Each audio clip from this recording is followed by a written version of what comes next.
Welcome to Calgary Conversations, a podcast of the City of Calgary where we aim to have frank conversations with city leaders about the issues and topics impacting Calgarians. Please stand behind the yellow line. My name is Jose Rodriguez. I am the leader of Media Relations and Employee Communications at the city, and I'm happy to be your host.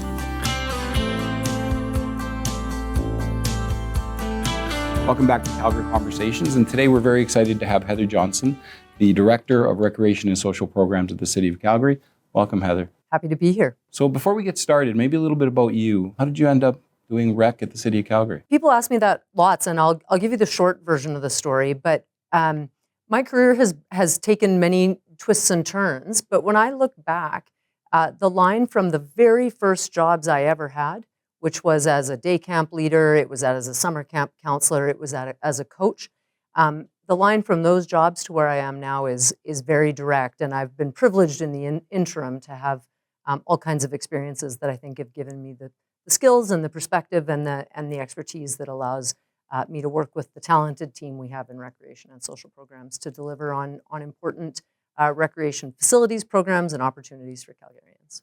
Speaking of recreation and opportunities, Game Plan recently passed by Council. Can you maybe talk a little bit about what that is and what it gives us as Calgarians? Yeah, so first and foremost, Game Plan is a vision and a strategy, long-term strategy for the public recreation system in Calgary.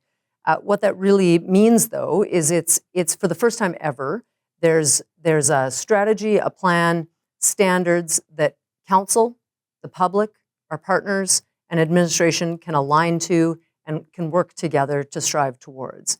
In terms of what Calgarians will get out of it, Game Plan has a few components. The first and the thing that caught the most attention is it sets standards for the infrastructure that we'll provide. So it really lays out an expectation for the types and volume of facilities that Calgarians will see. And it also establishes a series of principles by which we'll deliver the public recreation system. We're going to look to level the playing field, which is really about making sure everyone has access to recreation. We're going to change the game, which is really updating the way we think of municipal, city-provided recreation. And it takes a team, which is about how we work with our partners in providing recreation. What can you say about the state of city facilities as they exist right now? Like, why is Game Plan so needed? Part of what made Game Plan successful is that we really painted a picture of what the infrastructure in Calgary is like right now. There's an important difference in the way we provide recreation in Calgary compared to a lot of other cities. So in lots of cities, the municipality, operates all of the recreation facilities that are publicly funded, publicly built. Calgary, we have a slightly different model. So the city is the primary funder, the primary builder of all of our aquatics and fitness and arenas and athletic parks and those kinds of things. But some of those are then operated by the city, and some of those are operated by partners. So lots of Calgarians will be familiar with their local YMCA, or maybe they use M&P Community and Sports Center, maybe they go to Vivo or Westside. These are all city-funded, city-built facilities that our partners operate. So one of the things about Game Plan is it actually talks about that whole system, not just the infrastructure that the city operates. Now, to actually answer your question, Calgary in the 60s and 70s was a booming city and built a ton of recreation facilities. We see a tremendous number of arenas, aquatics and fitness facilities, and some athletic parks, those kinds of things get built in the 60s and 70s. And then the reality, Jose, is that slowed down, and at periods in time through the 80s and 90s, virtually ground to a halt. And so what that means is we have a fleet of facilities that are aging. They're 60 plus years old. And some of these types of facilities, an aquatics and fitness facility just can't last that long. An arena can't last that long. And so we have this inventory of aging facilities that really need not only upgrade in the sense of, their systems can't handle it anymore and those kinds of things, but they actually don't meet the needs anymore. Expectations have changed, standards have changed. And so We need to modernize a bunch of our facilities. You know, what families are looking for isn't just a 6-lane, 25-meter pool. They're looking for water slides and tot pools and places where they can introduce their kids to swimming, and a gym and a sauna, a library in the building. All of these things that make it an excellent experience for all different members of our community to attend a facility. And likewise, if we think about facilities like indoor soccer. So for years, we just really didn't have that many indoor facilities. And then a number of years ago, we built the soccer center and some others. But the game of soccer has changed. So what used to be played indoors as a boarded game is now not. And it's played on proper turf, artificial turf, FIFA-sized fields. And we just simply don't have those kinds of facilities. And so we're really facing a series of problems. We've got this aging infrastructure that we need to upgrade, we need to modernize, we need to replace. But we also have experienced absolutely unprecedented growth in this city. And you know, we've got lots of statistics to try to convey this growth. But I think one of the most compelling ways to frame it is the city built its last aquatics and fitness facility, the Seton YMCA, and it opened 6 years ago. The city has grown by 300,000 people since that facility opened. So that's the size of Saskatoon or Regina. And we haven't provided another aquatics and fitness facility. So just to keep up with the growth in our population, we need to be providing, you know, the amount of facilities that some of these other cities all, you know, have. And so we've got a real dual challenge of aging facilities, evolving needs for what we think of as recreation facilities and amenities, and then the population growth. Yeah, the growth population is a story in every part of Calgary. Now, none of this comes for free. You were before council. You did get some money set aside, or a commitment for some money set aside. You maybe talk about that a little bit? What we took to council, again, is a strategy and a long-term plan. And the biggest part, the thing that caught the most attention, is the capital side of that, the infrastructure side of it. And what it really does is it outlines a standard of service for each of the 4 main facility types. And we know there's more to recreation than just pools and fields. But what Game Plan looks at is pools, indoor fields, outdoor fields, and arenas. And if you think about that, you know, that can sound like, well, it's 4 things. Well, actually, it accommodates every sport or recreational activity that you do in water, that you do on a field, indoor or out, or that you do on ice. And so it really does encompass about 85% of sort of the structured recreational type activities, plus a lot of the sort of recreational drop-in things. And so what council approved is a service level. It's more complicated than this, but it kind of boils down to a per capita provision. For every certain number of people, we'll provide a pool. For every certain number of people, we'll provide a field. Now, council did not approve a budget for that, but we were very clear in what we took to council. We laid out a couple of scenarios for council's awareness, and the one that council approved is called Making Waves. And so that's the service level that will address the gap we see now in our recreation facilities, plus it will keep up with demand as population continues to grow. And the price tag on it is substantial. The cost to provide that would be about $250 million a year, every year, for 25 years. This is a 25-year plan, you know, targeting a population of 2 million people. The conversation we had with council, and the conversation I'd want to have with the public, is that absolutely can't mean $250 million of municipal tax dollars. That's just not viable. But what Game Plan does is, by giving us this standard and council's direction to go do this, it allows us to look for funding from other levels of government. We know that that's one of the things that's dramatically changed. Those facilities that were built in the 60s and 70s, significant investment from other orders of government. So now we have council's direction to provide these facilities, and we can go informed to the other orders of government to work with them on funding some of these projects. We can also work on things like the levies that developers pay, offsite levies. We can pursue private funding. We absolutely have to get private investment in as part of this. And those things are tricky. They're complicated. They take a long time. We're very interested in working on the projects where we can leverage funding sources from elsewhere. But we need the time to be able to do it.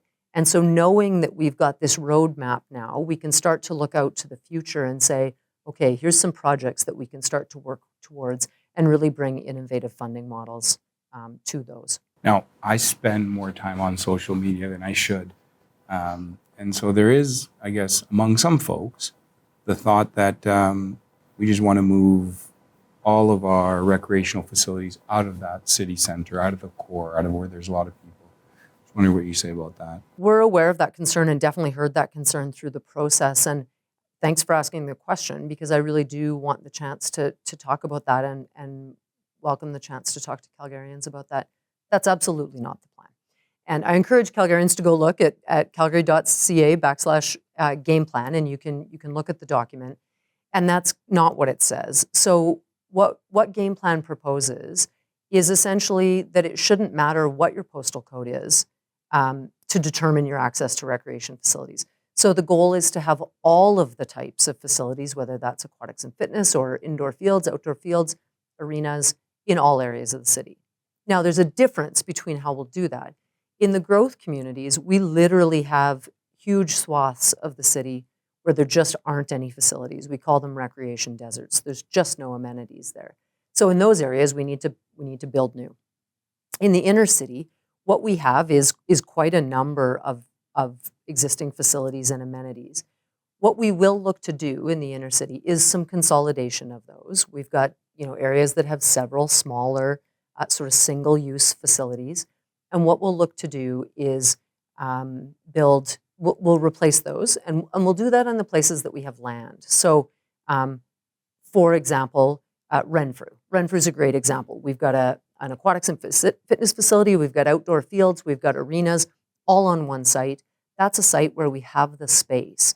And so we would look to modernize and upgrade that whole site, and particularly the aquatics and fitness facility, to bring in the kinds of amenities that we really just don't have in the inner city. And I've heard this concern that people think we're taking all of the facilities out, and we're not. We're gonna build new in the inner city, and in fact, we're gonna provide the kinds of amenities that just don't exist in the inner city. So we are going to have facilities, like you said, that have gymnasiums.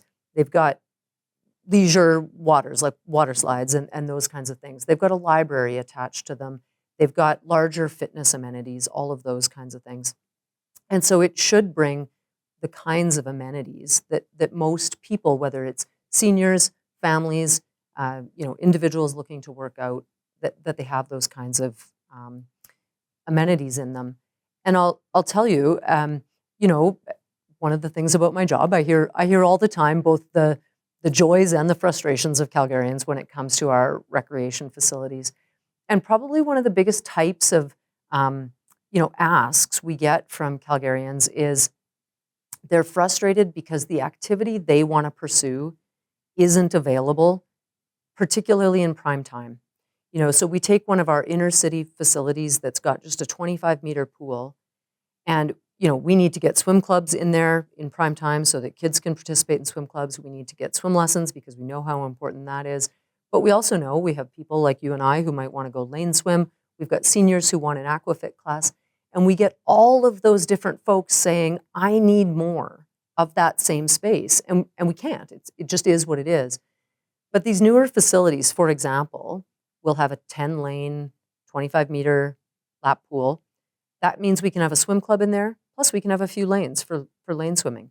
But at the same time, we'll have a teach pool, which means we can have swim lessons in that teach pool at the same time. And that teach pool will probably also be a 25-meter 4-lane pool, so it can be configured in all kinds of different ways. So at the same time as we could have some swim lessons, we could have an aquafit class. And then on Saturday, you throw in a Wibbit, which I don't know if you're up to speed on your Wibbits, but a Wibbit is these giant inflatable play structures you can put into a pool, and it turns it into a family-friendly play amenity.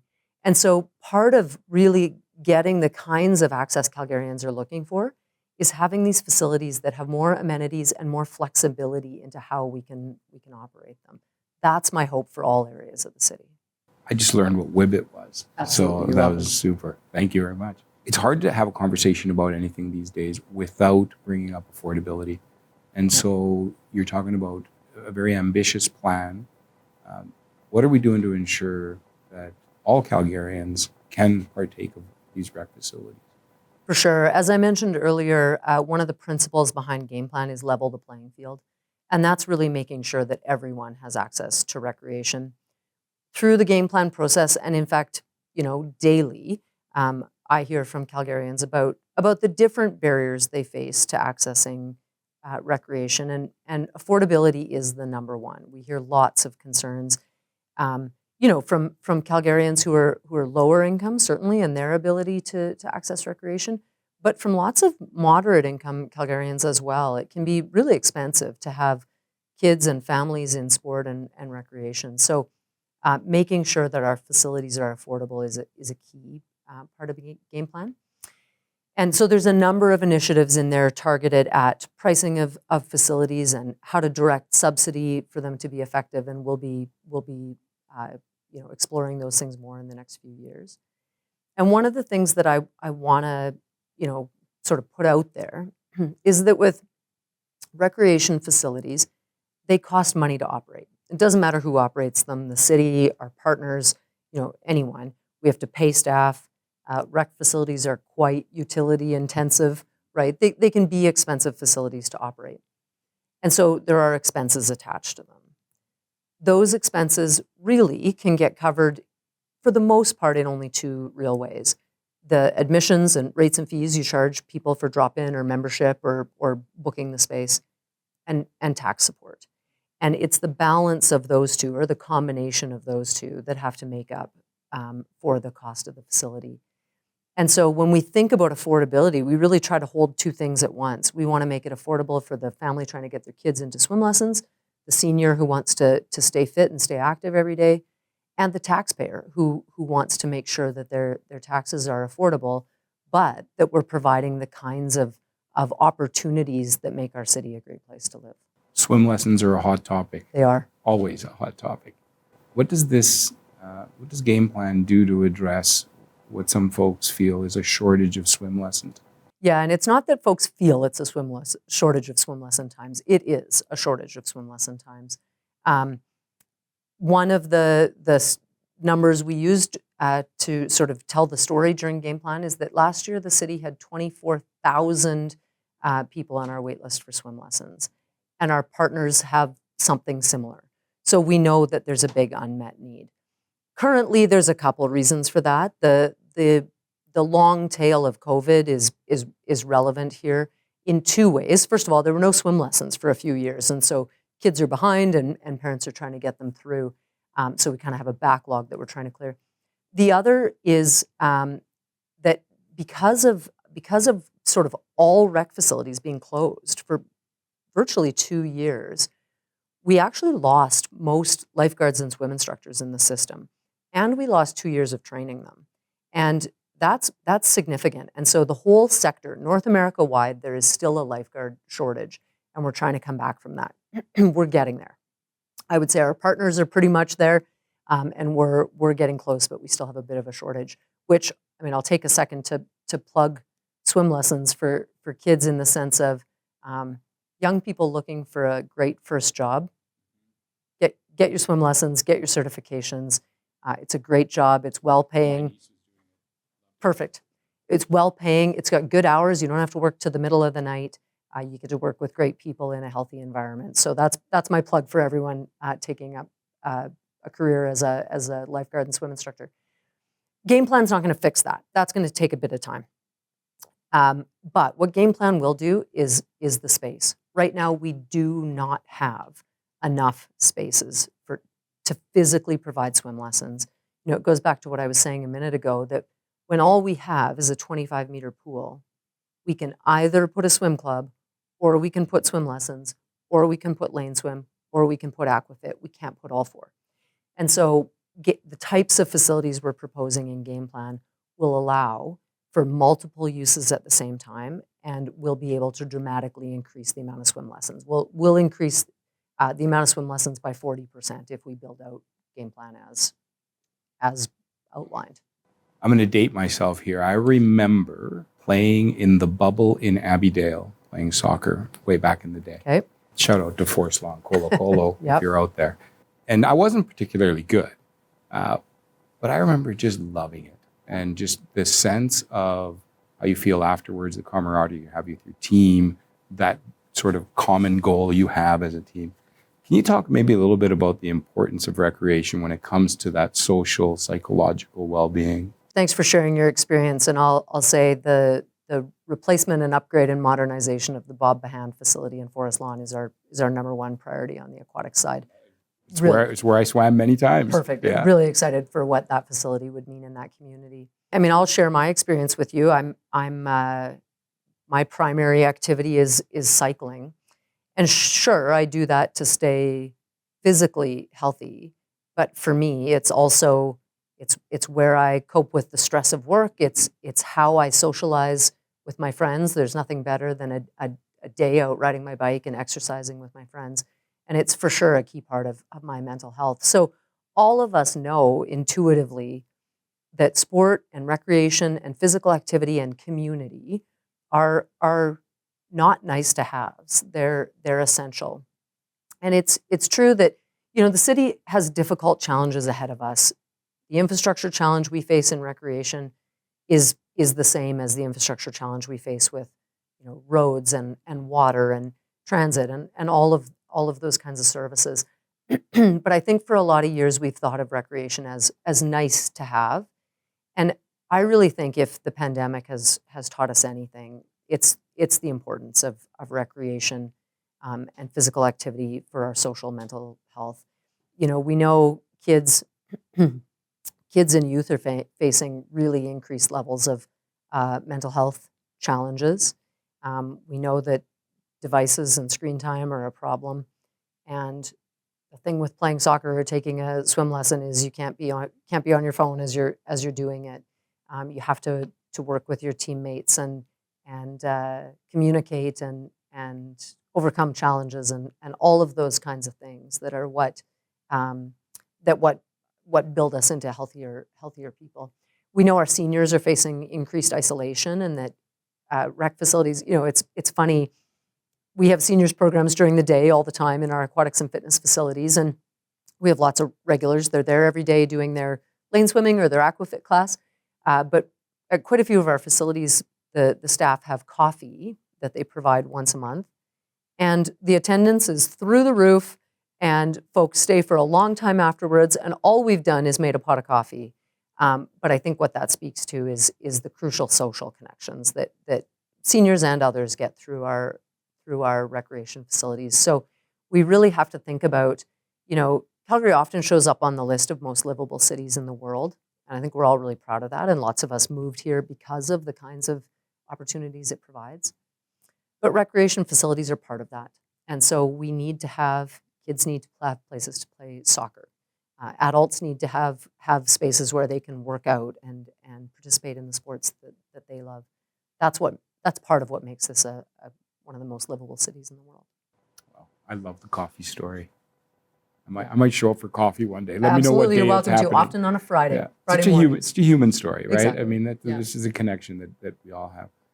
Heather, is there anything I forgot to ask you? Well, I think I would just reflect on when we went to council, we had the community show up to support Game Plan, which is tremendous. We did a lot of engagement through the process. We had an idea that we were on the right track, but to have the community show up and support it shows that they are really invested in making a recreation system that's accessible to everyone. And I'll talk about a few of the kids that spoke. If anybody can watch the tape from that day, it's really worth. I'm getting emotional about it. I was sitting in front of council crying as these kids came up to the microphone, and there was a young guy who's I think a pretty good soccer player, and he was talking about how he'd been up since 5 a.m. that day because his team practices at 5:30 or 6 in the morning because that's when they can get time. And then he goes to school, and then he goes to soccer and does his other things after school as well. And so we need more spaces so that kids aren't having to train at 5:30 in the morning.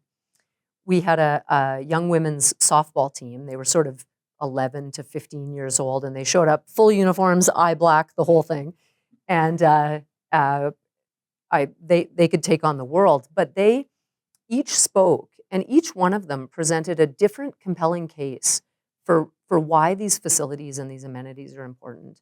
And so you had 13-year-olds talking about, yeah, I'm getting emotional just talking about it here, Jose. You had 13-year-olds talking about being worried that they were going to get injured because the quality of the field they play on isn't good enough. Other ones talking about they would go to competitions in other cities and be embarrassed because they knew the quality of their facilities back home couldn't hold up. And so it's those kinds of things that really tell us that we need this plan. We need to put together the recreation system that all Calgarians want and deserve, and makes the city the kind of city we want to live in. I love your passion for this. I honestly do. Honestly do. It's I'm going to use a horrible cliche, but you're in it to win it. I'm ready. That's right. So you're ready. So thank you very much for taking the time to speak with me today. Thanks, Jose. Really happy to be here. Thank you for joining us today. As always, we value your feedback, so please reach out to us at calgaryconversations@calgary.ca and tell us what topics you'd like covered and questions you'd like answered. Until next time, be kind to yourselves, be kind to each other, and if you see someone without a smile today, give them yours. Take care.